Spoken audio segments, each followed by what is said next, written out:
A dog on a chain outside its home. Normal? It's really a form of dog abuse. A new documentary exposes how it's reached a crisis point in some areas and how new laws are spreading around the country to unchain America's dogs. Breaking the Chain, a new documentary, next on the PETA Podcast.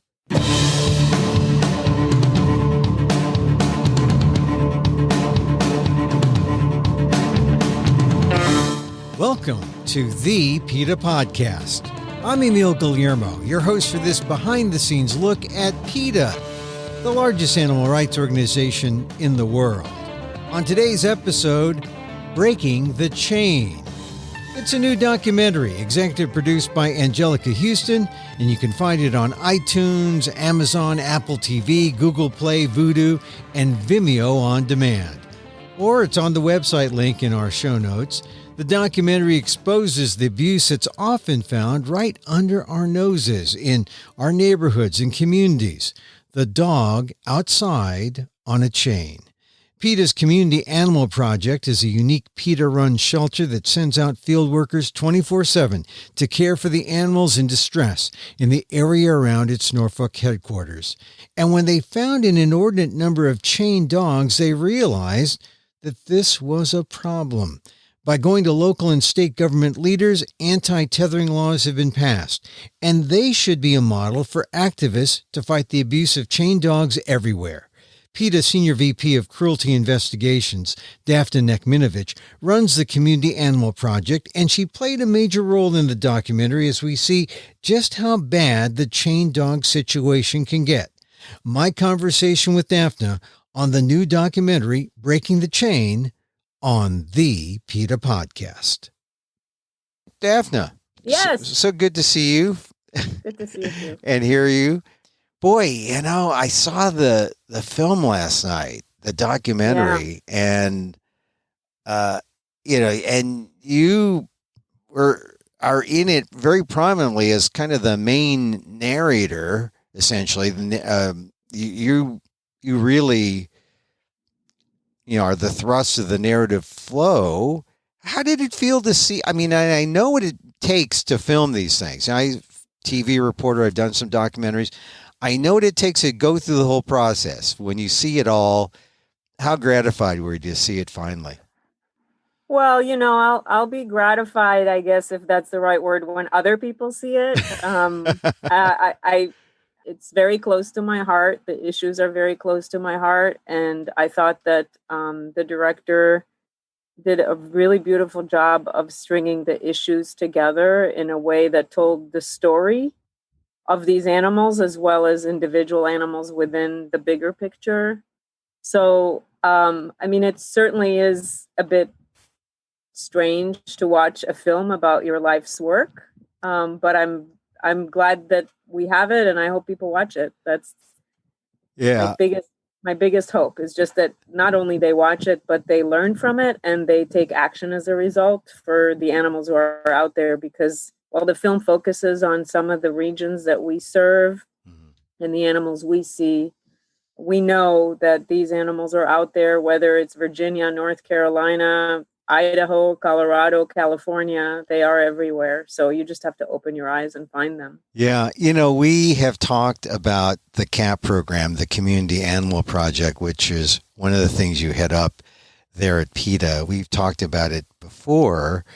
And I remember when you first mentioned how when you go out to the community, there are dogs in chains. And that was really the first time I really heard about it being a thing. I mean, that people do these things with their dogs. They attach them to chains, not just in the country, in the city. I know someone who I brought my car to get fixed, and he had a dog running around in his little lot. I mean, people with they have dogs in their chained to their backyard. So it's definitely something that happens.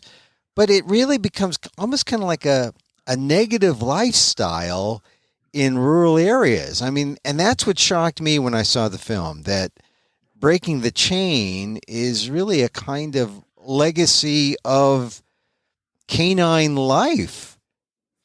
It really is. Yeah. It really is. And it's stunning because, we see these animals during like one moment of our visit, or our visit is just like one moment in a matter of maybe every few days if it's urgent, or every few weeks, sometimes every few months. And it's easy to forget, I think, for people, that for these dogs, that little patch of dirt, that tiny little area that they're chained in, that is all they have, literally all they have, from morning to night and overnight, 24 hours a day.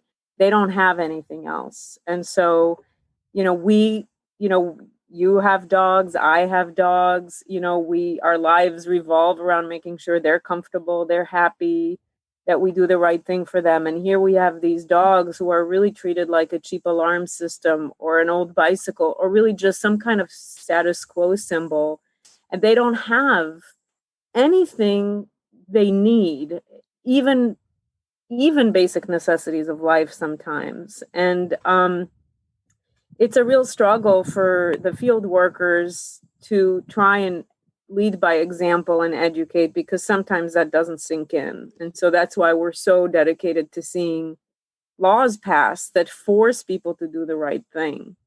And that's one thing that I'd like to encourage viewers, is to take that and make it their project, is go to their city council, go to their county commission, go to their state legislators, and make it so that one day very soon we'll be able to say, can you believe people used to keep their dogs chained? Yeah. When you talk about chains in, say, a rural setting, and really the chains by, some neighbor of mine who chains his dog, the backyard, or the junkyard guy who has that's sort of like a cliche, the junkyard dog who's chained to keep the bad guys away. I mean, but it's all the same, right? I mean, the dogs are, the people who own these dogs have the same view of what a dog is. I mean, that's what you're fighting, right?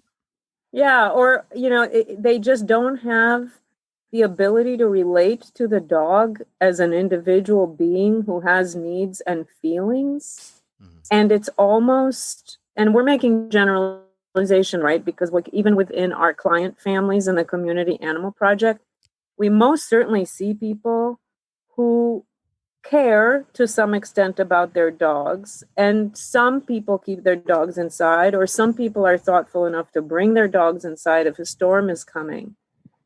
But we also see so many people who just really don't think twice about, a hurricane came, the dog, Smokey died during Hurricane X. They don't, it's not even a blip on their radar. And, the question comes up a lot, and we ask ourselves a lot, why do they even have dogs? I mean, what are you getting out of this other than you have the power over a being who depends on you for everything? And you get to deprive them of the very basic necessities of life. You're too lazy to go outside and check their bucket or make sure it's not green with algae. I had one woman tell me, I said, the dog was very thin. And I said, you feed him every day? And she said, well, yeah, unless it's raining. And it was very, matter of fact. But I said, well, when it rains, do you eat? Yeah. I mean, what kind of sense does that make, that the dog doesn't need to eat if you don't want to go outside to put some food down? So you have these kind of disconnects. And in some instances, we are successful in doing one-on-one education and just really, you're having to tell people things. You get back in the van and think, did I actually have to say that? Yeah.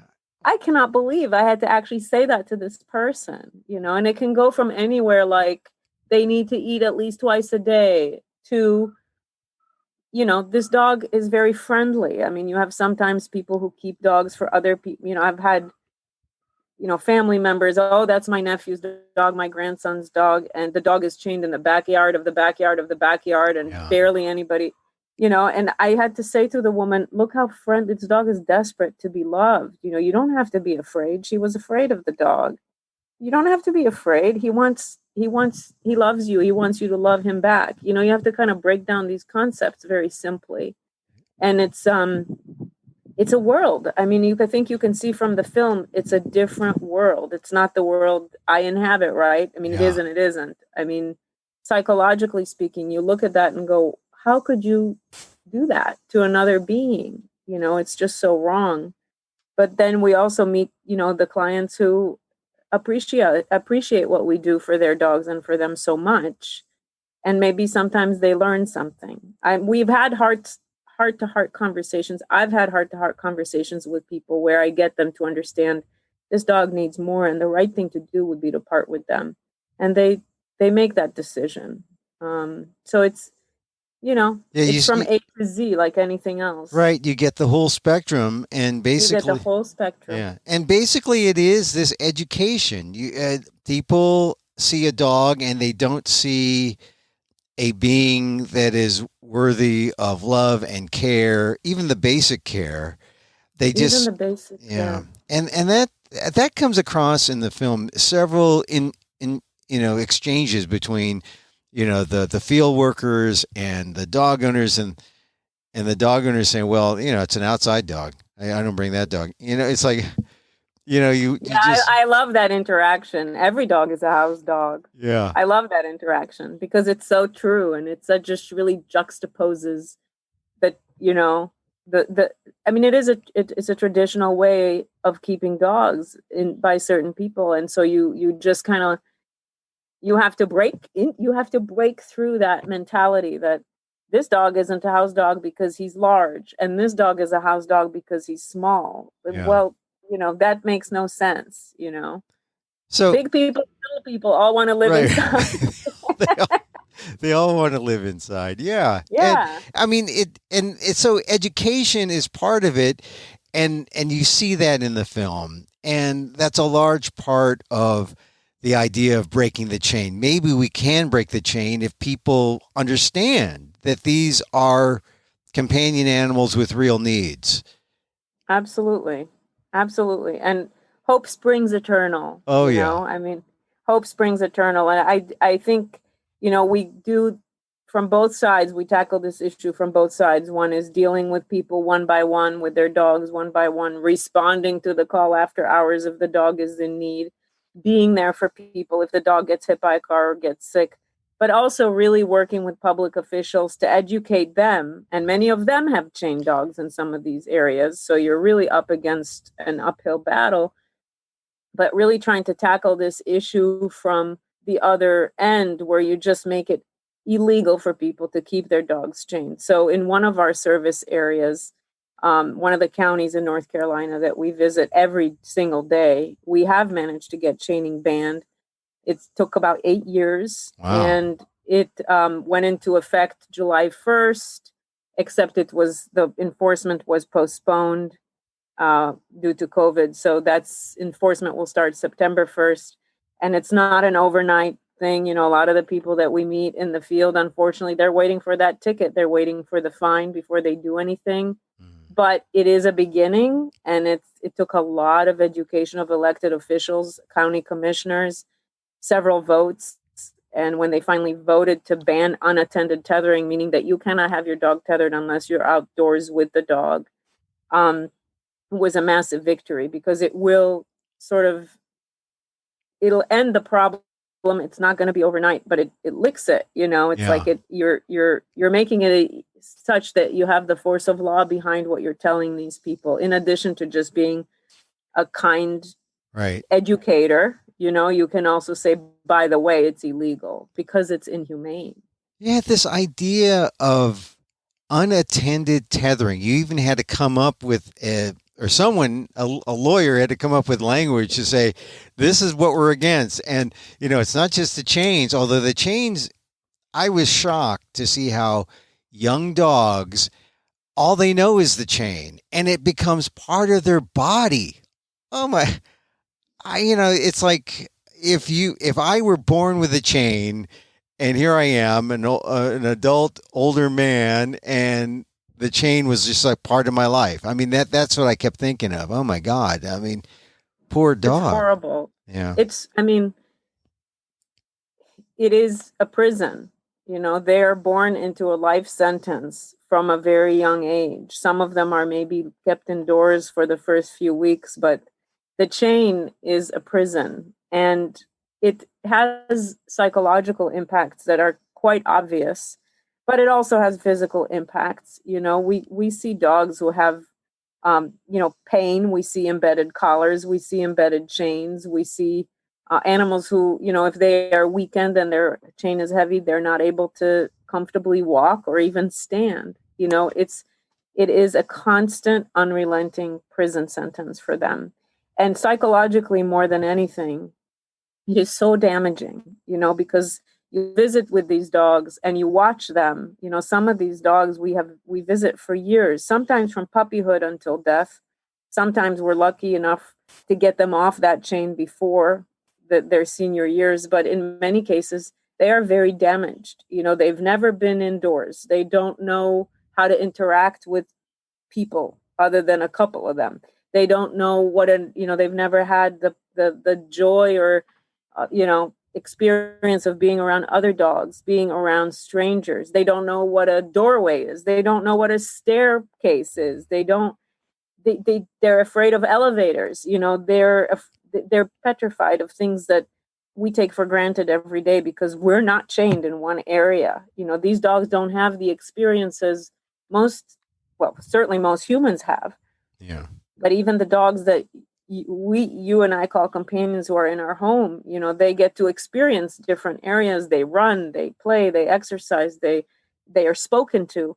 These dogs, they don't have that. And a lot of times that really wears away at their spirit. And it's very difficult to watch that happen to a dog. And especially,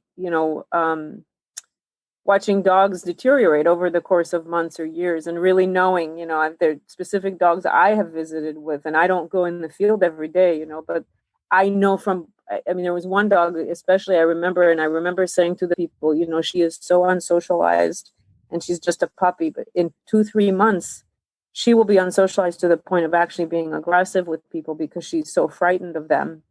And you have to do better. You have to take her for walks. You have to take her to the dog park. I knew that wasn't going to happen, but I still had to say it. But that, I think, is one thing that people who do care, who watch this documentary, I would like them to feel empowered, that they can make a difference, because these laws, these chaining bans, they are popping up all over the country. And I think there's a heightened awareness, and people know that it's wrong to keep an animal chained 24/7. So I would love for this film to serve as inspiration for people to take action for these dogs and other animals, of course. Well, this is one of the things about PETA. They see these things as they develop. You see it in the rural areas, and that this is not just happening there. And you're making it a thing with this documentary that people now need to see it as the debilitating, heartbreaking, inhumane thing that it is. And I know that when I saw, like I said, a neighbor who had a dog chained up, or a business owner in a junkyard had a dog, I don't think anything of it like, oh, well, that's what they do. It's not my dog. It's their dog. That's their choice. But it really is an inhumane act, and people should say something about it. And if they see something. Absolutely. It's abusive. It's an abusive act to keep an animal tethered 24/7. We're not talking about the people who let their dogs go potty outside for 5 minutes.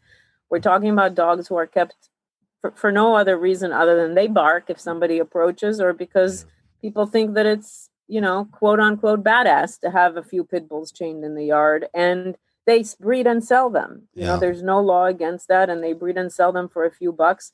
And if puppies die here and there, that's just the cost of doing business. And they don't, they don't think twice about it. We've shown up at addresses where it was very cold, and somebody said to me she had puppies and they all froze to death. And it wasn't wasn't as if they were telling me bad news even, let alone criminal news. Well, they see it as a kind of benign speciesism, right? It's like, oh, well, he's dead, but, or the dog's dead, but, it's a dog. Right. Yeah, exactly. Yeah. Exactly. So, absolutely. I think that, we happen to work in rural areas, but of course our office is located in a city. And when we moved down to Norfolk in the mid-90s, there were plenty of chained dogs in the city of Norfolk and surrounding cities. And over the years, we have gotten tethering banned or restricted in every single city surrounding our office. And that has made a tremendous difference in the amount of calls we get for help, the amount of complaints we get about neglected dogs. And then, of course, we were successful recently, just this year, finally, after several years of lobbying, to get the state of Virginia to prohibit the tethering of dogs outdoors during certain weather conditions. And that was more of a struggle than it should have been, but it's a good start. One great story about the dog who's out there in the puddle kind of immobilized, right? And in the weather, and it's so sad. People need to see this. I won't give away the story, but the dog needs saving. Even the vet kind of neglected.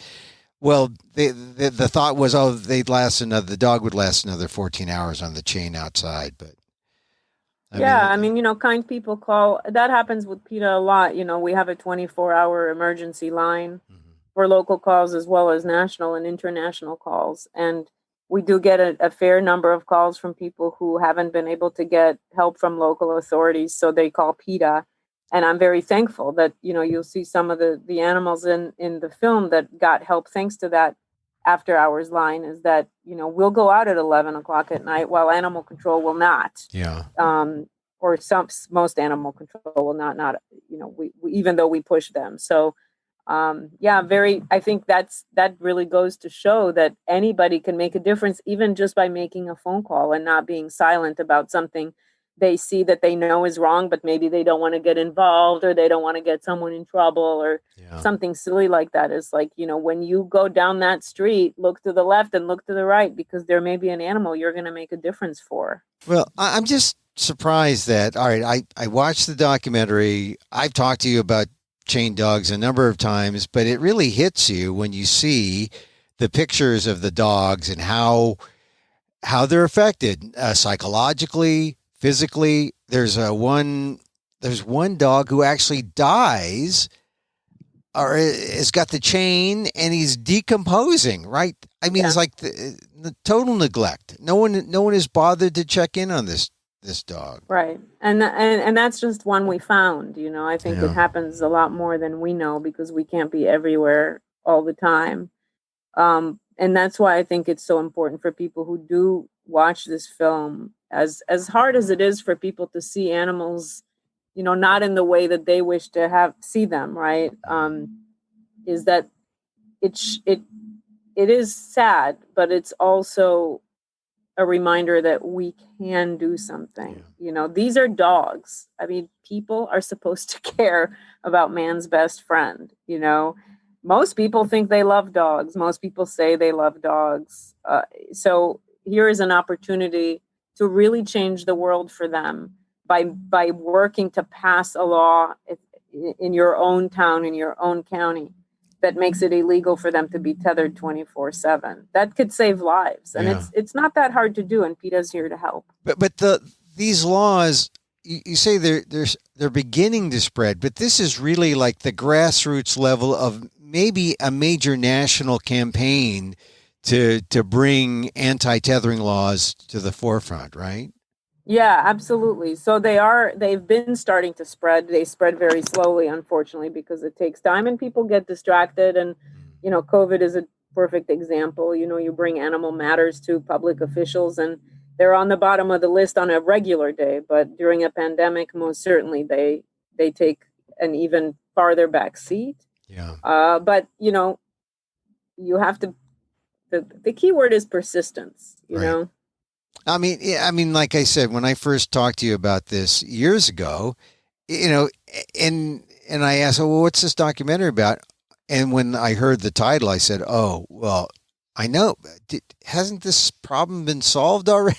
You think that you're right. Persistence to make this spread throughout the country, and just like our other campaigns. Yeah. Well, we have to persistently educate. Yeah, it goes hand in hand with the with the activism. You educate and then bring about a change in the law. Tell me, there's some things that though people might think when they watch this movie, this documentary, they might say, well, why doesn't PETA just take the dogs? I mean, instead of breaking the chain and doing this whole bit about laws, why don't you just take the dogs, or why don't you buy the dogs? But offer an enticement to put the dog up for adoption. Sure. And then No, it's a very valid question. I wish we could just take the dogs. Yeah. That's not an option because it's illegal to do that. And if we commit a crime, we won't be able to help any dogs. We have also found that we get a lot of the dogs by building relationships with their people. And sometimes we will get calls from those people who feel they have no one else to call if the dog is sick or gets hit by a car, or maybe they're moving. And so there is real value in those community relationships. You can offer to, you can't, if you buy some, the dog will just get replaced. Right. I mean, there's no shortage of dogs out there, and it's a real tragedy, but I wish we could do all of those things.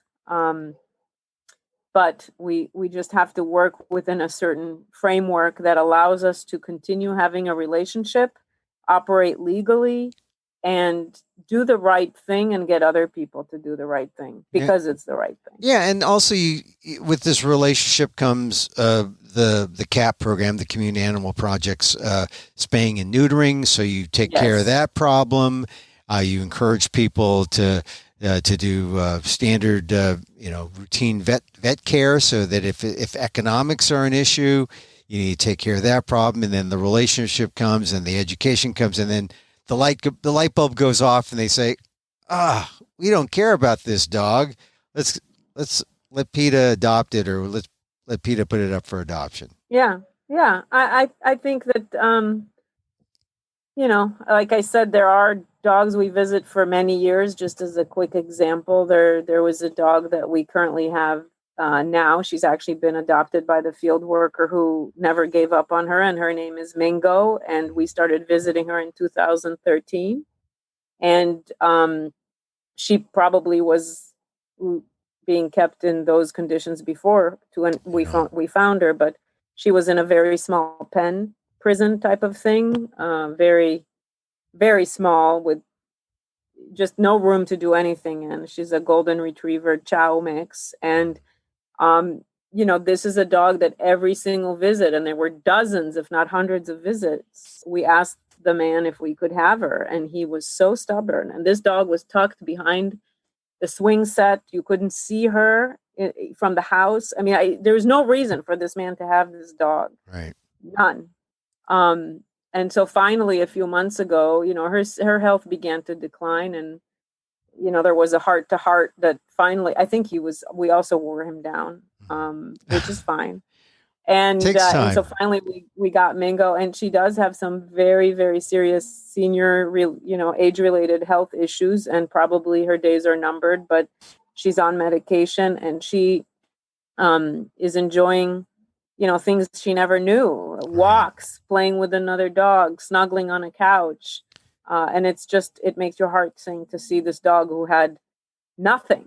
Nothing. She had absolutely nothing. No joy, no respect, no love, no exercise, often no water even. And now she has, everything she could possibly want, and the freedom to act like a dog. And you can see the difference. Yeah. Well, the idea of the chain being a prison, that's a powerful symbol. But some people might see this and say, oh, when PETA goes out there and the field workers to work with the owners, that maybe you're enabling these people to keep the dogs on chains. Is that the way you see it? Are you enabling them, or are we just building relationships here?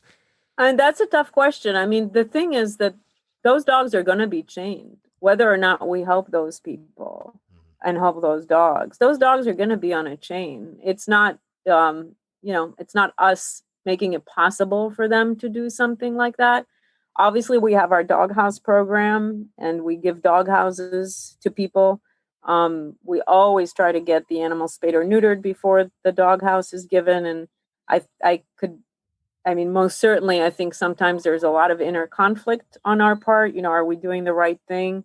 Because now this person has a doghouse, so they think their dog is even extra okay.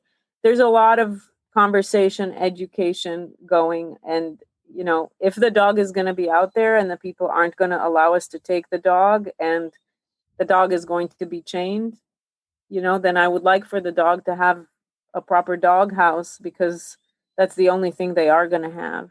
Yeah. So it's a tough issue, but it's a stepping stone. Every visit is a stepping stone. The ultimate goal is always to get them off the chain. Yeah. But it means that the field workers and you have to be working constantly and keeping tabs on all the dogs. You kind of know where they are. I guess you have a database where you know where where dogs are, and you know where new ones crop up. But another issue comes up that, well, maybe asking these people to deal with dogs if they live in a rural area, are you asking them to really deal with the dog in a kind of suburban middle class way? Or so it brings up issues of race and class, and maybe people just can't afford to deal with dogs in the way that they might be able to if they had more money, or if culturally this was within they might say, this is how we always treat dogs, which is, I guess, part of the reason why you need to break the chain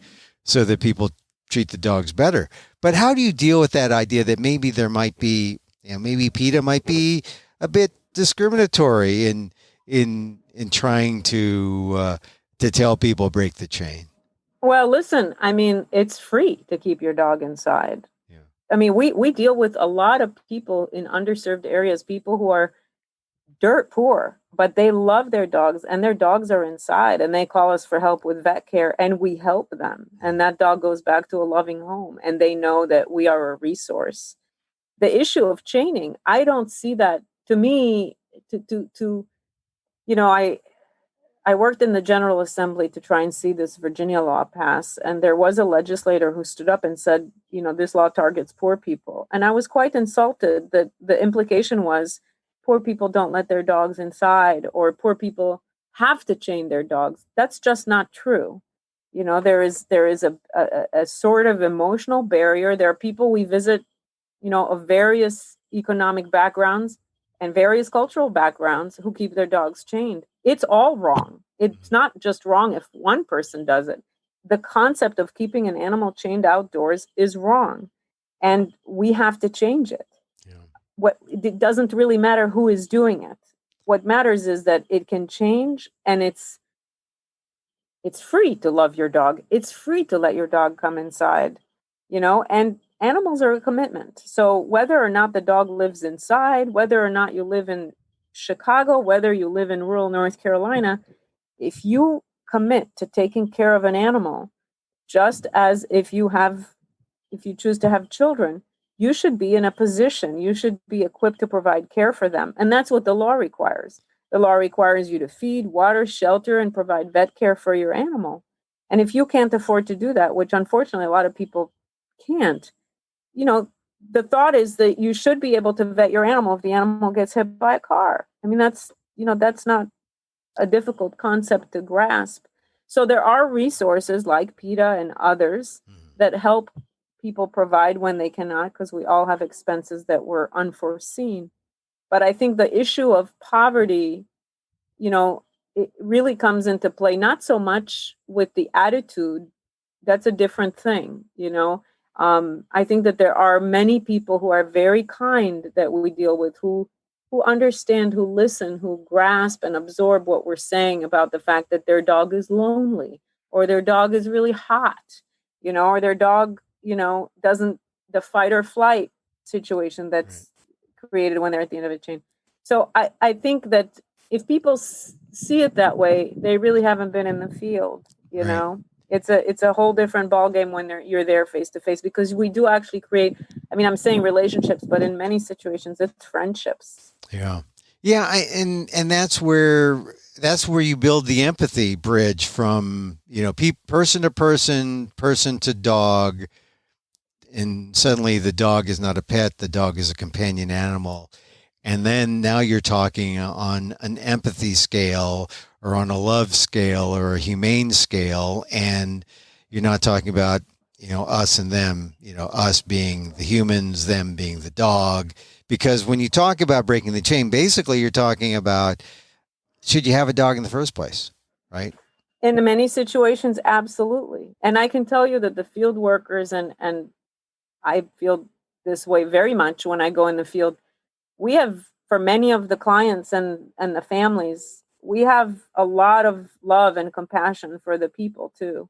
Yeah. And we see a lot of, a lot of just sad situations and people living in conditions that, nobody should live in. No water, no electricity, no ability to, and it's very sad. But I mean, we are very proud and honored to be a resource to communities like that.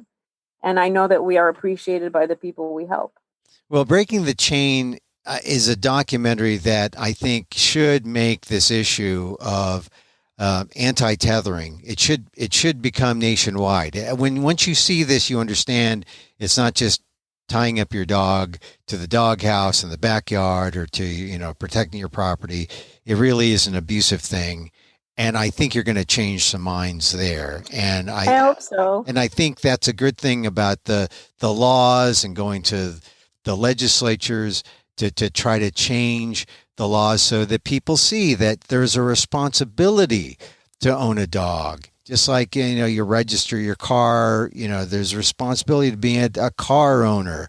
The responsibility, I mean, you talked about having kids, being in a marriage, you got to pay attention to it. My wife's chained in the other room, but that's all right. No, you wouldn't do that. You would. So this is a real. It's a mind shift, really, that you're looking. And I think people will get it through this documentary. I hope so. And but all right. So you do that in this documentary. You show the CAP program, the Community Animal Project, but then there's this part where you talk about no-kill shelters. And I think that's important too, because once owners say, okay, I'll give this dog up for adoption, or once you find dogs through the CAP program, you do work with shelters. And yes, there are shelters that do the right thing, and there's shelters that say, we're no-kill. Yeah. And they probably are full, and they probably can't work with you, right? Most of the time. We have some very valuable local shelter partners that we collaborate with. And so when PETA takes in an animal whose temperament is, adoption friendly and who has even some medical issues, very often we will transfer them to an adoption partner, and then PETA subsidizes their medical care.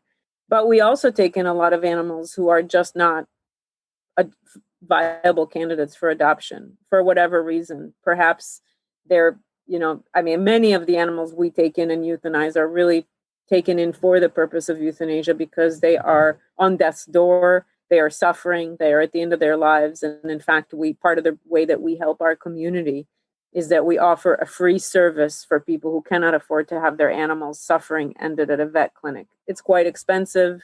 At the moment, people are not being allowed to stay with their animals because of COVID.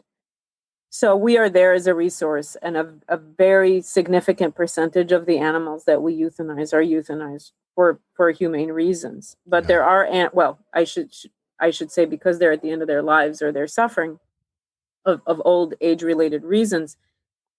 And then there are animals, of course, we see feral cats who have lost their ears or their eyes, who are dying of infection, who are very sick with leukemia or FIV, who cannot be adopted.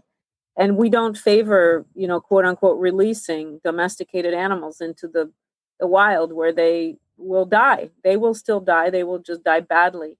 So we do euthanize animals at our shelter. It's a service, and every decision is weighed very heavily.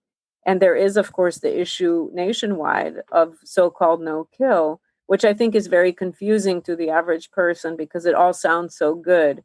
But realistically, no-kill policies really just mean that, animals are prevented from coming into the shelter by a variety of different policies, like high intake fees, appointment lists, these sort of delay and diversion tactics that shelters are doing because they're under pressure to have higher so-called save rates. And what happens is that the animals are then abandoned or killed or just given away indiscriminately to people who don't take care of them. They're given away for free to good home ads on Craigslist and other means, where we then see that they are acquired by cruel people who do horrible things to them. So we are very firm believers in open door policies, and certainly favor shelters that accept all comers, even if it means that for some of those animals, euthanasia is the most compassionate outcome. There's just a nationwide movement to pressure animal shelters to reduce euthanasia rates. And so what we're seeing is that the focus on statistics is taking away protection for animals and causing them to suffer, because people are focusing on the way statistics look on a piece of paper without considering that every single number in that report is an individual animal. Yeah. And so we're seeing animals bounced around, aggressive animals adopted and harming people or killing other animals.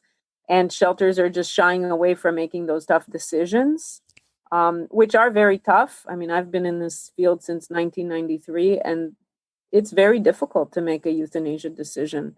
But for some animals, that is the most appropriate and humane thing. And PETA will never turn its back on animals. So our shelter is 24/7, open door, no admission fees, no appointment systems. We put no barriers to surrender. If somebody's interested in keeping their animal but just needs some help, we will help them. But if they're done, or they don't want that animal, or that animal, lives at the end of a chain, we will absolutely not refuse entry to anybody in need. Well, ever. I mentioned the euthanasia issue because I know that PETA constantly gets trolled for, you kill animals, PETA kills animals. And, they don't get the full story. And of course, it's usually connected with, well, there's no kill shelters and they're better because they don't kill the animals and you guys kill the animals. But I think in a very succinct way, the film brings up, this idea. You start off talking about the chain dogs, and then once you get the dogs, what do you do with them? And then ultimately, sometimes it leads to the euthanasia question. And I think you've responded to it here. But once again, for people who still say, "Whoa, PETA kills animals," how do you respond? We're not breeding the animals and putting them in harm's way. We're trying to fix a problem. And the way that we do that is through prevention. That's why we have 3 spay-neuter clinics that go out into impoverished communities. We've spayed or neutered more than 182,000 animals since 2001. We're firm believers in prevention, but we're never going to shy away from doing the right thing because people will make noise about it. It's just like when we speak about, veganism, and what happens to animals on factory farms, what happens to animals in laboratories. And sometimes we just have to tell people things, tell it like it is. And the euthanasia issue is very tough, but it's the toughest on the people who perform it. Most of the people that we see sort of leading this, push for no-kill policies are realtors, people who have nothing to do, have never had any professional relationship with a shelter. It's too sad for them to walk into a shelter. They just read a book, and think they know everything. And the reality is they don't know, they have no idea what it's like to run a shelter, work in a shelter, and deal with animals who are suffering psychologically and or physically. And sometimes you have to do what's right for that animal, even if it damages you. I mean, I think a lot of the push for no-kill policies is people wanting to feel good about themselves and having to do nothing with what the animal needs. So when it comes to the euthanasia question, it sounds like when PETA is making the decision, or when PETA is the Community Animal Project shelter, when the question comes up, it's always the animal first. Always. There are no exceptions to that rule, ever. That's why I work at PETA. And how long have you been working there, Daphna? It'll actually be 23 years on September 7th or 8th. Well, congratulations for that. And thanks. And so tell me with this film again, because like I said, the euthanasia thing and the no-kill shelter idea comes up a little toward the end, but it's part of the whole thing about trying to put the animals first. And it begins at the beginning of this documentary, Breaking the Chain, What Could Be Done. How is this documentary, where does it fit in your 23 years at PETA in terms of, I wouldn't even know how to begin to answer that. but is it, this has been a project that has been really a summation of your life's work. Really. Well, I started my animal-related career working for an open admission shelter in downtown Chicago, Illinois. So the issue of overpopulation and homelessness, spay neuter, and companion animal suffering is very close to my heart. Of course, I'm at PETA because I'm an animal rights person and I want to fight for the rights of all animals. But most certainly this documentary, one of the things that is upsetting for, I think, not just me, but anybody who's been in this sheltering type profession for, a decade or two is that we're still struggling with an animal overpopulation and homelessness problem. And to me, these dogs who are trapped at the end of a chain 24/7, they are victims of overpopulation, because in a lot of situations, people wouldn't have dogs if their neighbor didn't have a litter of puppies. It's just this thoughtless acquisition and failure to commit to providing a proper life. So I see all of these dogs that we visit as victims of this crisis. And I think that correlates very, very truly to this idea of no kill, because I would love for all of these dogs to find happy endings, but sometimes it's not possible. But I still, what they have is not a life. What they have at the end of a chain, during storms and hurricanes and snowfall and the stifling heat of summer, with no opportunity to do anything natural to them, that's not life. That's a very slow death. So we want to educate people on what it is that they can do to stem overpopulation. And I include those chain dogs in the victims of overpopulation. I think the film, I very much hope that it gets people motivated, because the reality is these animals are out there. And, just as a quick example, a few years ago when we were lobbying a small town in the area we serve to address the chaining of dogs, the mayor himself said to me, I never realized how many of these dogs were in my own community until you came to talk to me. And now I see them everywhere. Yeah. So it's just a matter of looking. Just open your eyes. They're there. And you can do something. And PETA's got to put in their minds to pay attention and look, to open your, and just pay attention. Exactly. It's in life. So, yeah. Daphna, congratulations again on the film, Breaking the Chain. It really is a well-made documentary, and I hope that it gets the reception that you're looking for and that people see it, and that you put it in people's heads about, hey, this is a thing. Dogs on chains is a thing, and it shouldn't be a thing. We should end it. It is a crisis, and I don't think people have been talking about it, so we want the conversation started now. Well, we have started a conversation on the PETA Podcast. Daphna Nachminovitch, thank you. The head of the CAP program. It's good to talk to you and good to see you. Same here. And really good luck on the film, Breaking the Chain. Thank you, Emil.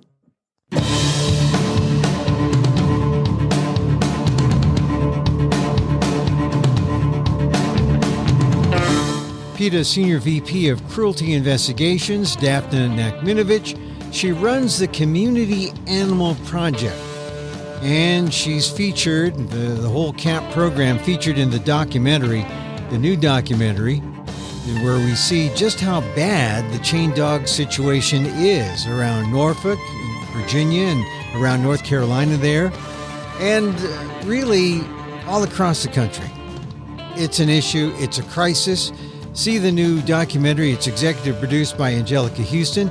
You can find the documentary on iTunes, Amazon, Apple TV, Google Play, Vudu, and Vimeo on demand. Or it's on the website link in our show notes.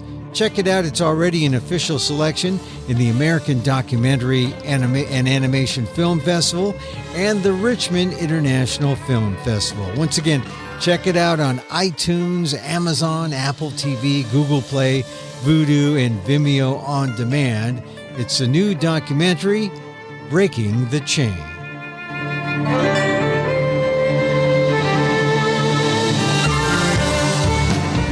And that's it for our show this time out.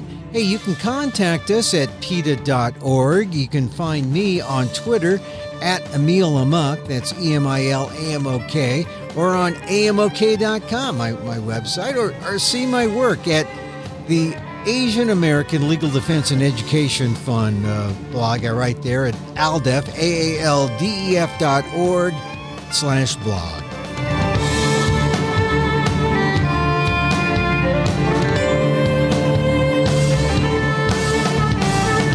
Once again, thank you for listening. Check out all our episodes on Apple Podcasts, where you can rate and review the show. It helps get the word out about the issues you care about. And don't forget, you can help the animals and PETA, especially if you have Amazon's Alexa. Just say, Alexa, donate to PETA. Our music provided by Carbonworks. Check them out on YouTube. Join us again next time for more insights into animal rights and the fight for a cruelty-free world on the PETA Podcast. I'm Emil Guillermo.